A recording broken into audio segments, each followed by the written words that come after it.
आज की इस क्लास में हम लोग सीखेंगे मानव नेत्र के बारे में। ह्यूमन आइज क्या होती है। इसमें सबसे पहले हम लोग इसके एक्सटर्नल पार्ट के बारे में जानेंगे, उसके बाद इंटरनल पार्ट के बारे में जानेंगे और इसमें कौन सा रोग उत्पन्न है, किसके कारण कौन सा दोष उत्पन्न होता है, सबके बारे में विस्तार से जानेंगे।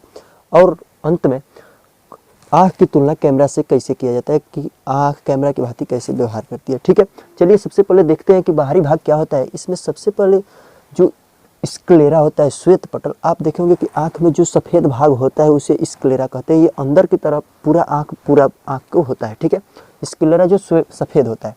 आँख का जो व्यास होता है 2.3 सेंटीमीटर होता है।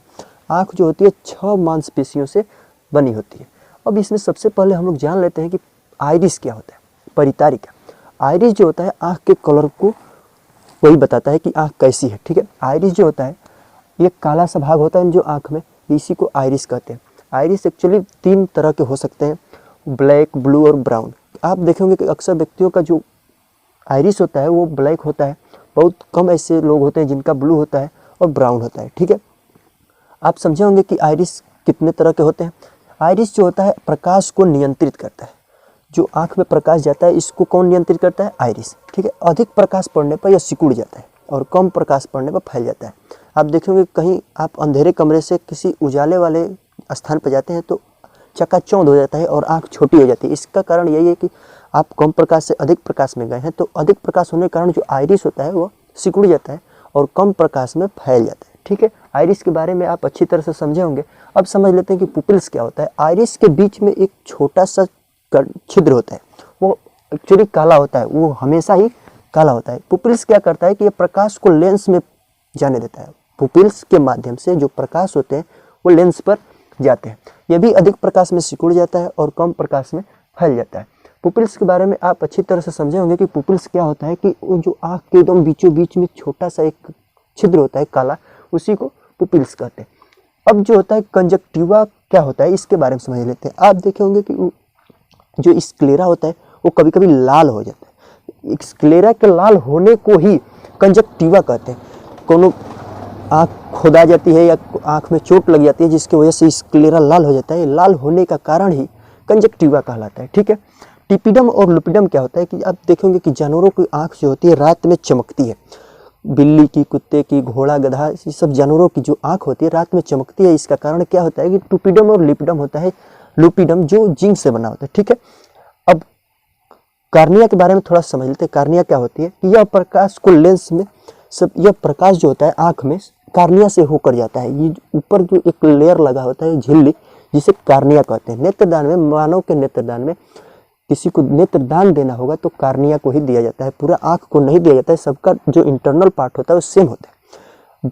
कार्निया को ही एक व्यक्ति से दूसरे व्यक्ति में ट्रांसफर किया जाता है। कार्निया क्या होती है? एक झिल्ली होती है जो एक व्यक्ति पर से निकाल कर दूसरे व्यक्ति पर चिपका दिया जाता है। आप बाहरी भाग, आँख के बाहरी भाग को अच्छी तरह से समझे होंगे। चलते हैं आँख का इंटरनल पार्ट क्या होता है उसके बारे में विस्तृत जानकारी लेते हैं।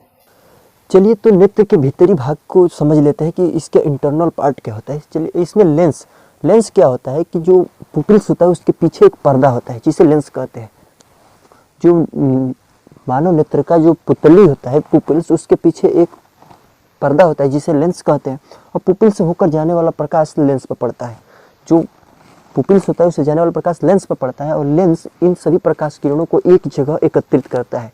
एक जगह एकत्रित करने के लिए करता है, इसलिए इसे उत्तल लेंस भी कहते हैं। जो लेंस होता है ये आँख का सबसे चमकीला भाग होता है जिसका अपवर्तनांक 1.44 होता है। ठीक है, आप समझे होंगे कि लेंस क्या होता है। लेंस सभी प्रकाश किरणों को एक जगह इकट्ठा करता है। वो कहाँ करता है? रेटिना पर करता है। रेटिना पर इकट्ठा करता है, वहीं पर प्रतिबिंब बनता है। ठीक है, अब समझ लेते हैं सिलेरी मांसपेशियाँ क्या होती है कि लेंस को समायोजित करती है। सिलेरी मांसपेशियाँ जो होती है लेंस को पकड़ी रहती है, इसको समायोजित करती है, छोटा बड़ा करने का काम करती है। ठीक है, जब वस्तु दूर रहेगी, दूर की वस्तु को देखने के लिए ये सिलेरी मांसपेशियाँ लेंस को खींचती है। जैसे दूर की वस्तु देखना होगा तो आँख ऐसे फैला लेंगे, नज़दीक की वस्तु देखना होगा तो ऐसे छोटा कर लेंगे। तो ये सब काम सिलेरी मांसपेशियाँ करती है। जब वस्तु दूर होगी तो लेंस पतला हो जाएगा। जब लेंस कैसे पतला होगा? जब दूर की वस्तु देखने के लिए आँख को ऐसे बड़ा करेंगे, आँख को बड़ा करेंगे तो लेंस ऐसे खींचेगा। सिलेरी मांसपेशियाँ लेंस को खींचेगी तो लेंस पतला हो जाएगा, इसलिए वो फ्रेश पूरा दिखाई देगा। ठीक है, जब निकट की वस्तु होगी तो इसको देखेंगे तो सिलेरी मांसपेशियां लेंस को इसे छोटा कर देगी, मोटा कर देगी, मोटा करने की वजह से वो दिखेगी। अगर ज़्यादा मोटा कर देगी और ज़्यादा पास लाएंगे तो ज़्यादा मोटा करेगी, मोटा करने की वजह से ज़्यादा पास आएगा तो वो दिखाई नहीं देगा। कम से कम 25 सेंटीमीटर होना चाहिए स्पष्ट दृष्टि के लिए, कम उससे कम होगा तो स्पष्ट दिखाई नहीं देगा, ज़्यादा कम हो जाएगा तो एकदम दिखाई नहीं देगा। कोराइड, रक्तक पटल। रक्तक पटल क्या होता है कि ये पूरा पोषक पदार्थ प्रदान करता है। आँख का जो भी रक्त होता है या पोषक पदार्थ पूरे आँख को यही प्रदान करता है, ठीक है।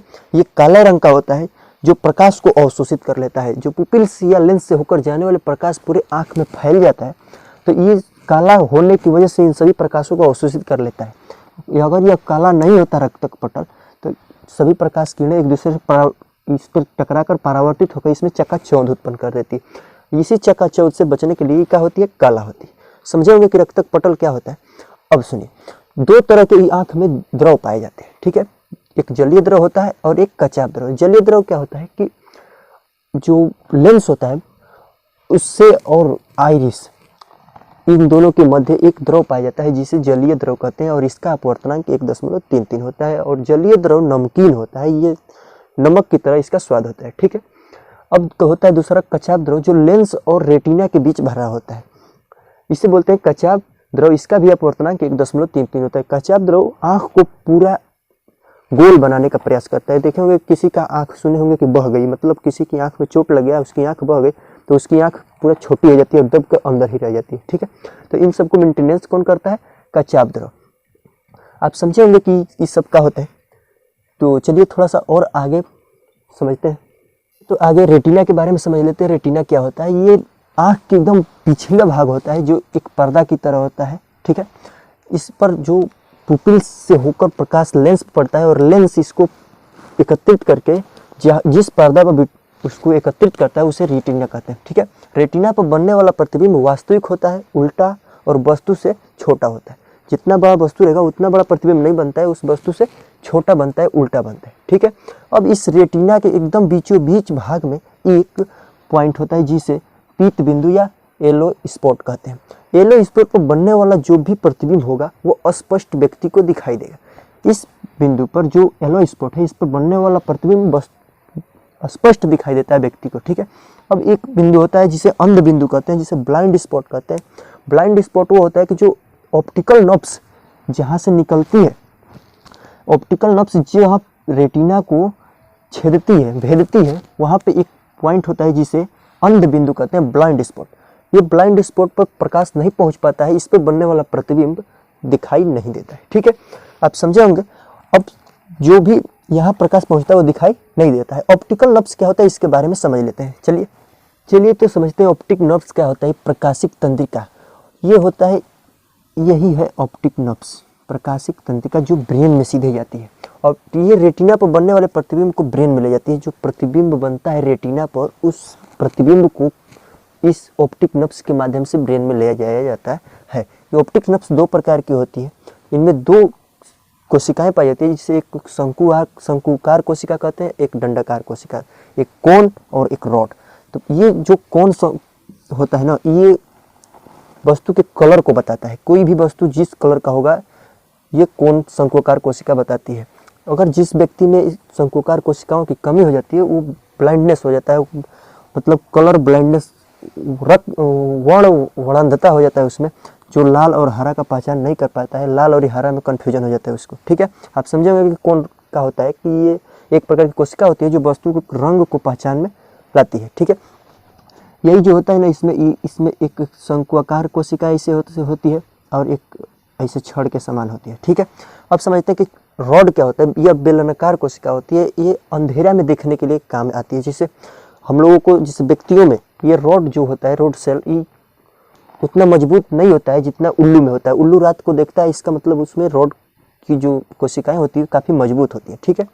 इसकी जो कमी होती है रॉड सेल में, जितनी कमी आती जाएगी, ये रतौंधी होता है जो विटामिन ए की कमी के कारण होता है। आप समझे होंगे कि ऑप्टिक नब्स क्या होता है।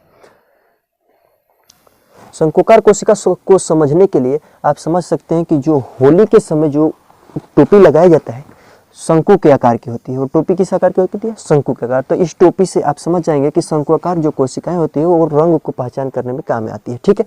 आप समझ गए होंगे। चलिए तो आप समझे होंगे कि ह्यूमन आइज क्या होता है। चलिए अब अगले वीडियो में मिलते हैं, तब तक के लिए जय हिंद।